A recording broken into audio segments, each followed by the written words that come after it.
Hello.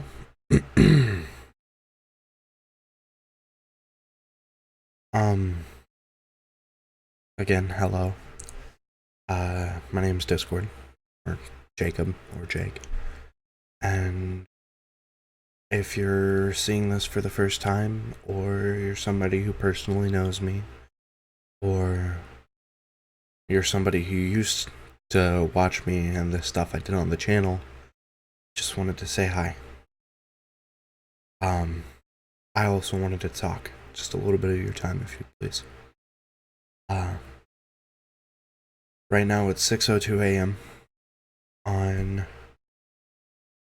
Sunday, December 22nd, and for a couple of months now, I have been severely depressed.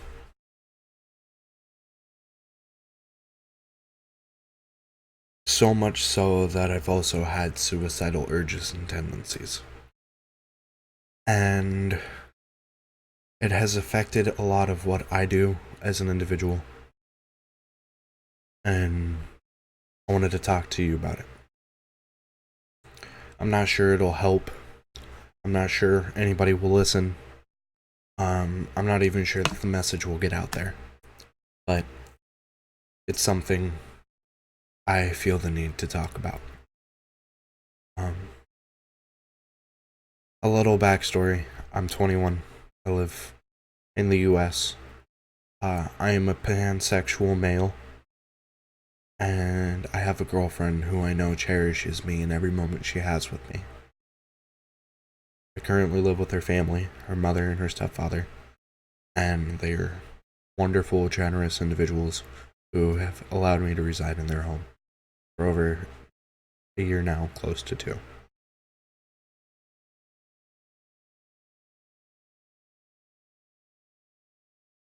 For as long as I can remember, I've always been depressed due to my upbringing. Um, Without going into too much detail about reasons why, out of respect for the privacy of my family, I will keep details very minute. But fact of the matter is, there was a huge, unrelenting amount of abuse within the home. My parents fought a lot. I fought with my parents a lot, and my parents fought me a lot. And there are a lot of things I'm not proud of as an individual that I have said to them, that I have done to them out of spite. And there are things that they have told me, things that hurt and pierce, and I have forgiven for, but I can't forget. You know what I mean? Um, so, uh, throughout my high school years, I was a runaway a lot. I used to get beat at home a lot, and so I would run away. Um, Sometimes for an entire summer, sometimes for a week, sometimes for a couple of days, just to get away, you know? And I know it caused a lot of anxiety and turmoil within my family, but it's something I had to do. You know what I mean? It was like a wall I had to set up, a defense mechanism to allow myself to stop suffocating, you know? And so my parents and I always had this gravelly, unstable relationship that was very harmful to every party involved, you know? Um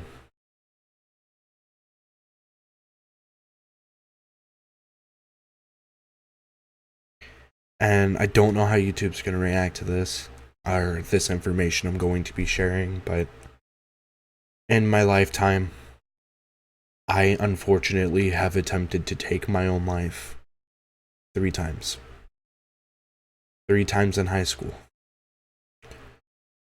A fourth time 2 years ago, this exact day.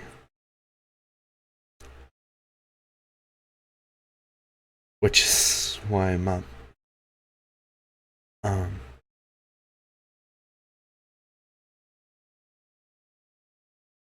I was homeless due to unfortunate roommate circumstances, and I was just recently with my now girlfriend Amber, and so I didn't feel comfortable relying on her just quite yet. For living, reasonings, and so I had asked my mother if I could stay with her for a couple of days, and so I did. Um, but one night my mother was drinking, and she got blackout drunk. Um,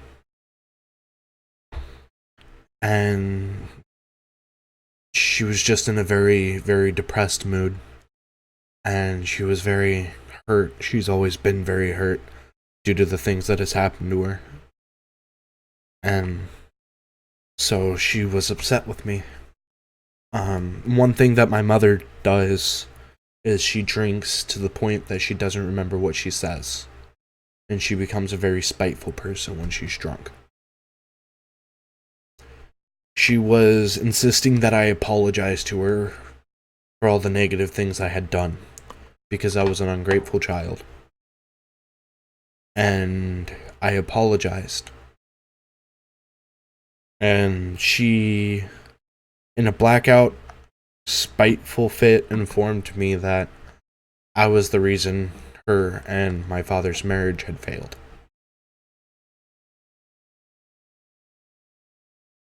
Which hurt a lot.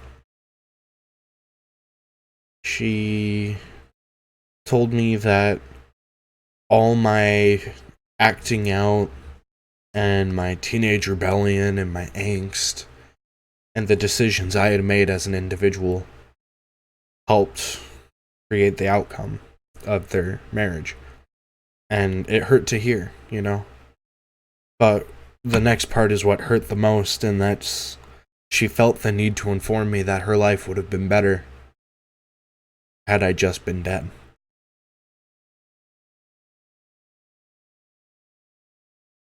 And I'm not proud of how I handled the situation, but hearing that from your own mother, it hurts.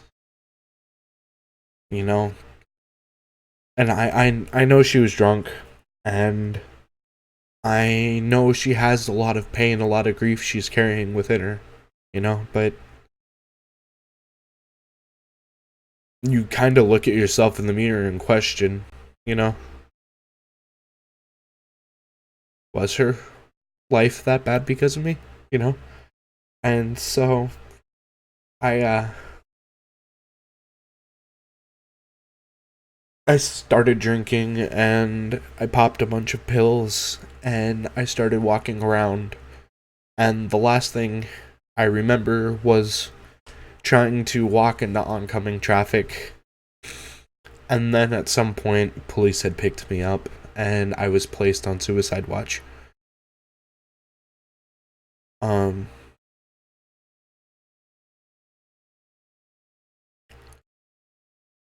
I tried confronting my mom about it at a later date when I was comfortable, and she said that she had no recollection of it.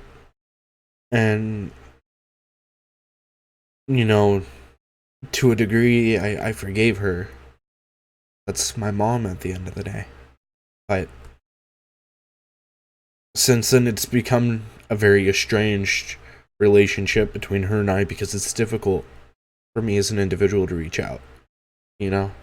It's hard for me to reach out and communicate with my own mom without thinking, would your life be better if I wasn't here today? Would my siblings be better? Would my girlfriend, would her parents, would my friends, would the people who I've, become friends with on the internet? would they be better off if I had never been in their life? And I understand that I have people around me that care about me, you know? And, sorry, I've got a lump in my throat. I know I have people that cherish me. Mentally, I understand that, you know? But emotionally, more often than not, I feel isolated. And it hurts. And it's the craziest thing, you know? It's the craziest thing to mentally understand that you're breaking in a sense, but emotionally being incapable of stopping it, you know, and incapable of stopping your own destruction. And the only way I can describe that is that I stream on Twitch, for example. I love streaming on Twitch. It gives me a platform to entertain people, you know, to make people smile, to be funny, to play games, to communicate, you know? And it's something I really strive for greatness for. I'm not big by any means, you know, but it's something that I do. And when I think about streaming a lot lately, I don't see it as something that's enjoyable anymore. I see it as something that's a task, that's a daunting chore, that it's something that's insurmountable for my individual capabilities, you know? It'll be, okay, today's the day I have to stream. I have to stream at this time. But I have to stream because I want other people to feel better. Why do I want other people to feel better? Because I don't feel good right now. Why don't I feel good right now? Because I'm depressed. Why am I depressed? Because I'm hurting. So if I'm hurting and I'm depressed, how can I make other people feel better? If I can't make myself feel better, I shouldn't stream. That's the literal point A to point Z thought process. And even if I bypass it, and then, you know, I turn on the stream button and I go live, and, you know, I'm a small creator. I am a small creator. I understand that entirely, you know. But there are days where there's no one in the chat, you know, and people have lives. I get that. I'm not upset. I'm not spiteful by any means. But there are days where I look at that chat and I'll see maybe one viewer, or maybe zero, or maybe two or three, and that's still awesome in itself. But it also feels like, you know, there's a voice in the back of my head that's saying, you're not entertaining. They don't find you funny. You're not relatable. Why are you live? You should just end the stream. And more often than not, I will. And I'm not proud of it, and I hate that I'm a flaky content creator. As if I can even justifiably use that title to you know, to describe myself. But it's daunting, you know? And I'm a huge gamer. I've been gaming since I could remember, you know? And lately it's like I play games, but I don't find entertainment out of it, you know? It's heartbreaking to be playing a game and to realize I'm not having a good time and just not wanting to play the game. Or watching a TV show that I used to enjoy and realizing that I'm no longer entertained. You know, I feel a constant state of discomfort, of discontent, and there's nothing I can do to stop it. And so I sit there and, you know, I fester, and all these negative thoughts probe me over and over and over again until it gets to a point to where I stay up all night because the dreams that I do have at night plague me, and they're nothing but nightmares. And it fucking sucks. Like, I know YouTube, you don't like cussing or whatever, and that's fine, but it fucking sucks. Because, you know, I don't want to leave my girlfriend in bed alone. You know, I want to be able to hold her and cuddle her and, you know, support her, but I feel like I can't do anything. And it's not her making me feel like that, it's nobody else making me feel like that. It's literally my own emotions, and mentally I understand that, but once again, I'm powerless.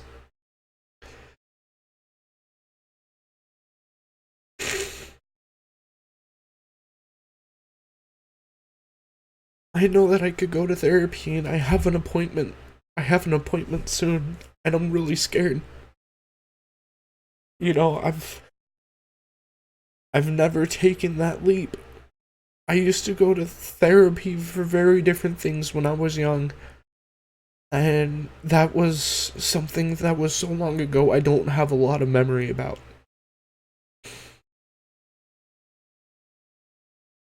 And I have a lot of friends. I do. I have a lot of people that are there to listen to me. I know I do. But in these hours, when I'm alone and my thoughts and these demons are eating me alive, the only thing I do is I sit and I stare. I stare at a screen or I stare at a wall.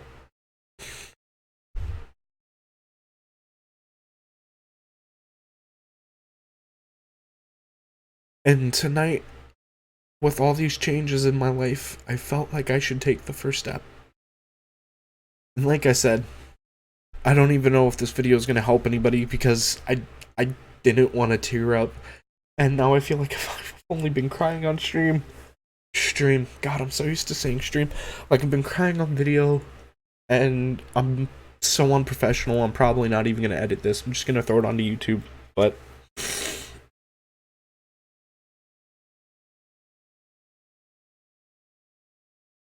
through it all,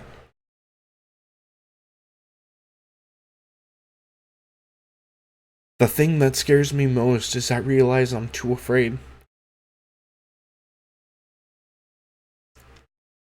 I'm too afraid to die. I'm too afraid to force myself into a position to where I will die. And so these suicidal tendencies have become something completely out of the norm for me. It's fucking up my sleep schedule, sleeping way too little or way too much, staying up at wonky hours, and going to bed at wonky hours. It's under eating at times or overeating or this absolute ridiculous nitpicking in foods that I otherwise should enjoy. Like, I'm a big dude, I love to eat, and you know, just sometimes I feel like I shouldn't eat. Or I feel like I need to eat, I need to eat, I need to eat, I need to stuff it. Or I just don't want to eat. I feel like I should deserve the pain, you know, I should be hungry. You know, it's me wanting to take a shower and feel better and, you know, feel clean and, you know, get that hygiene going, but not having the energy to do so. Thinking, you know, why does it matter? Who am I trying to impress? You know, it's thinking, you know, something could go wrong in my life and it's just another problem. Like, so much negativity in my life has become normalized that it's literally just another thing.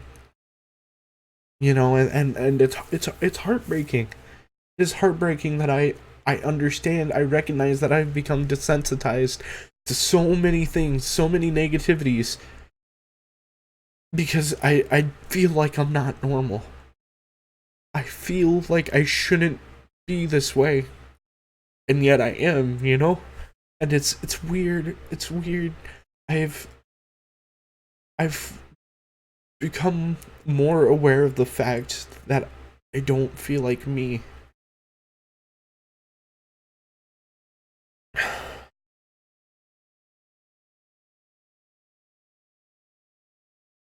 So I wanted to step out of my comfort zone. I wanted to create a YouTube video because I haven't done it in ages. And I wanted to tell people that I'm broken. That I'm lonely, that I'm sad, that I'm mad, that I'm upset. I'm confused and I am disoriented.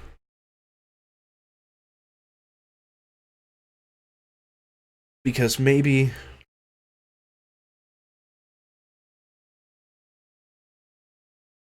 there's at least one other person out there in the world who's feeling the same way, you know?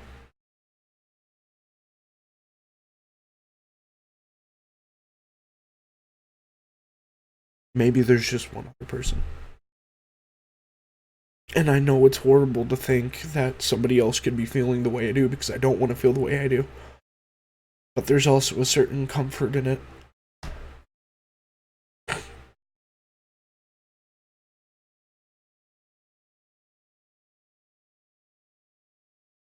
Anywho, the video is already gonna be too long, and I've gotta upload it and all that jazz. But hey, happy holidays, right?